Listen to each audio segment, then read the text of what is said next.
Hari ini kita disadarkan pada sebuah peristiwa di mana kita sering buta mata kita, kita sering tuli telinga kita, dan kita sering gagu lidah kita.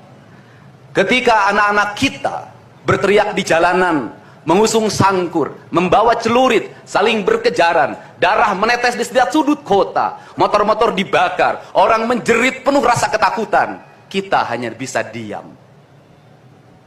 Ketika di sudut-sudut kota, anak-anak kita menenggak ciu. Ketika sudut-sudut kota, anak-anak kita makan eksimer. Ketika di sudut-sudut kota, anak-anak kita makan minuman oplosan. Mereka jatuh tersungkur, matanya merah penuh dengan rasa emosi. Pulang ngamuk ke orang tuanya, kita hanya bisa diam.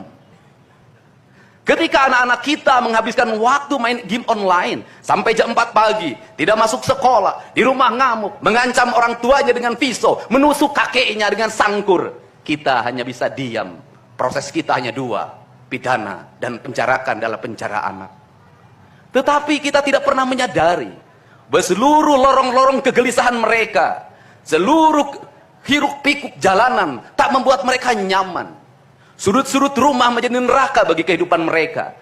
Lapang-lapang bola tergusur menjadi industri perumahan, pemukiman, dan pertokoan. Mereka kehilangan tempat bermain. Mereka kehilangan air yang jernih di sungai sehingga bisa mereka berenang. Mereka kehilangan gunung-gunung yang indah tempat mereka bercengkrama dengan alam. Mereka kehilangan sawah yang terhampar. Yang mereka lihat adalah kebisingan dan kebisingan. Bising di jalanan karena knalpotnya brong. Bising di rumah karena orang tuanya bertengkar. Maka mereka lari dalam lorong-lorong gelap. Digenggamnya handphone, diambilnya obat-obat terlarang, ditengahnya minuman dalam sebuah kelompok yang sama. Kita orang-orang yang terpinggirkan di rumah, kita orang-orang yang terpinggirkan di sekolah, guru-guru telunjuknya menunjuk pada wajahnya, tapi tak bisa memberikan solusi kegelisahan jiwanya. Semua orang hanya memberikan pengamatan, analisis, kajian. Itulah metodologi yang dikembangkan bangsa ini. Tetapi tidak ada yang berani mengambil solusi, mengangkat mereka di sudut jalanan, dimasukkan ke barak, dididik secara militer, diarahkan menjadi anak-anak yang berguna. Kedisiplinan militer adalah harga mati bagi kemajuan bangsa, bukan musuh. Pandangan-pandangan buruk terhadap militer adalah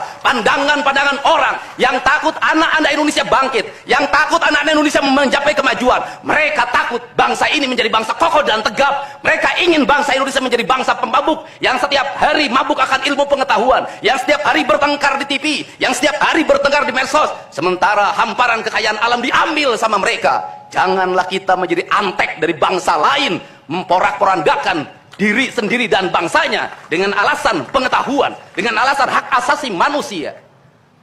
Anak membawa motor di bawah umur adalah pelanggaran hak anak. Kapan kita bertindak?